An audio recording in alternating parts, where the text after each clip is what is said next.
Hello students, तो इस class में हम करने वाले हैं हिंदी व्याकरण में पर्यायवाची शब्दों के प्रैक्टिस क्वेश्चंस यानी कि अभ्यास प्रश्न एमसीक्यूज़ के थ्रू।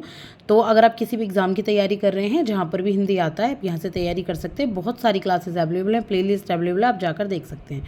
तो चलिए अब हम करेंगे पर्यायवाची को। तो हमने यहाँ पे एक शब्द दिया गया है, हमें बताना है कि इन चारों में से उसका सही पर्यायवाची शब्द कौन सा है। तो सबसे पहले बात करते हैं यहाँ पे अग्नि की। तो देखिए अग्नि का जो पर्यायवाची शब्द है कौन सा है? अनिल है, गर्म है, अनल है या ताप है। तो जो अग्नि का पर्यायवाची शब्द होता है ना, वो होता है अनल। क्या होता है? अनल।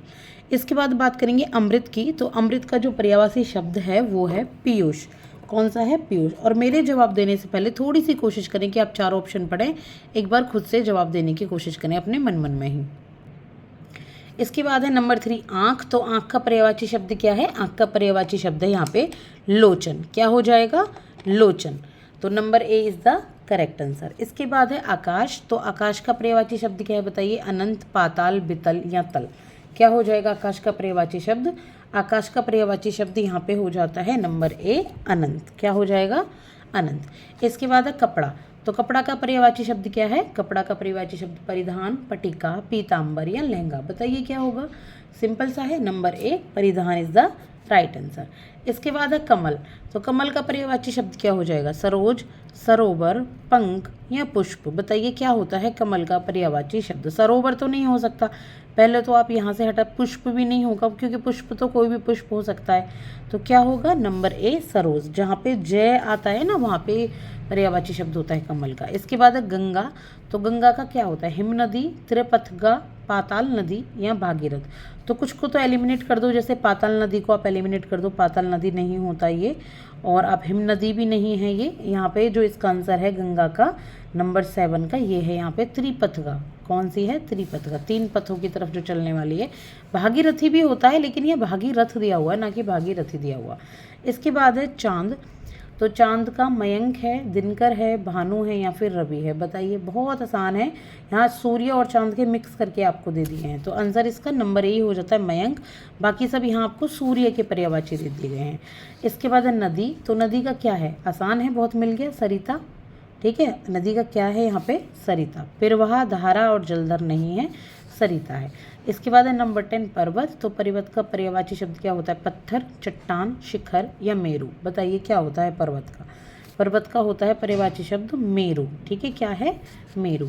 इसके बाद है पवन। तो पवन का क्या है? अनिल, अनल, अग या बिहग। बताइए, इसका हो जाता है अनिल। अभी हमने अनिल पढ़ा था ना पिछले नंबर 1 पे ही। तो अनल होता है अग्नि का और अनिल होता है हवा का। ठीक है, तो ये इसमें अंतर होता है। अगर एक की मात्रा लग जाती है तो वो हवा का हो गया, याद रखिएगा।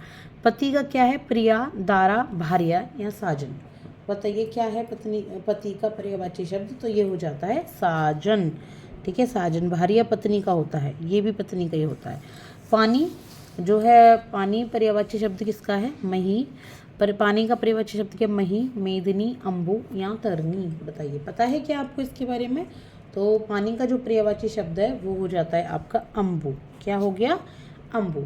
इसके बाद है पुत्र। तो पुत्र का पर्यायवाची शब्द क्या है? आत्मज, तनिया, सुता या फिर आत्मजा। बताइए क्या होगा पर्यायवाची शब्द किसका? पुत्र का। तो पुत्र का पर्यायवाची शब्द होता है आत्मज। क्या होता है? आत्मज। इसके बाद पुत्री का क्या होता है? यहाँ तो होता, देखिए यहाँ आत्मज तो नहीं हो सकता, वो पुत्र का है, तो इसे हटा दो। आत्मजा होता है यहाँ तो पुत्री का होता है यहाँ पे सुता। ठीक है, नंबर ए पे सुता। बाकी सब पुत्र के दिए गए हैं। इसके बाद फूल का बात करें तो बहार है, माधव है, मधु है या सुमन है। बताइए क्या हो जाएगा? तो इसका हो जाएगा सुमन। ठीक है, फूल, सुमन, पुष्प, ये फूल के पर्यायवाची शब्द हैं। वृक्ष का क्या होगा? बताइए, अम्र, रसा, प्रसून या बिटप। क्या होगा वृक्ष का? तो वृक्ष का हो जाएगा यहाँ पे बिटप वृक्ष, कहते हैं ना बिटप वृक्ष, तो यहाँ बिटप हो जाएगा। इसके बाद बात करेंगे बादल की। तो बादल का पर्यायवाची शब्द क्या है? अज, व्यामोह, नीरद या मधु। बताइए क्या होगा इसका आंसर? इसका आंसर हो जाएगा नीरद। बादल का पर्यायवाची शब्द क्या है? नीरद है। इसके बाद है बिजली। तो बिजली का क्या है? चंचला, खटका, त्रास या संत्रास। बताइए क्या होगा इसका पर्यायवाची शब्द? इसका होगा चंचला। ठीक है, बिजली का पर्यायवाची शब्द क्या है? चंचला। इसके बाद माता। माता का क्या है? धात्री, धरित्री, धरणी या श्यामा।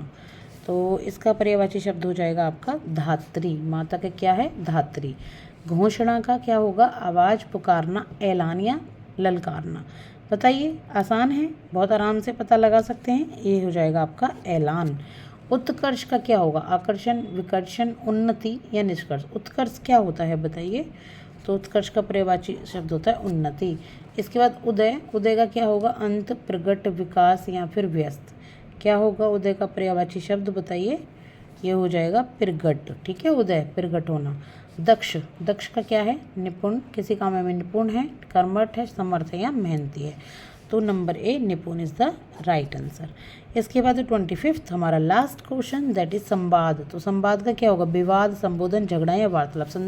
संवाद का मतलब होता है बातचीत करना, वार्तालाप करना। तो number D is the right answer. I hope की क्लास आपको समझ आई होगी।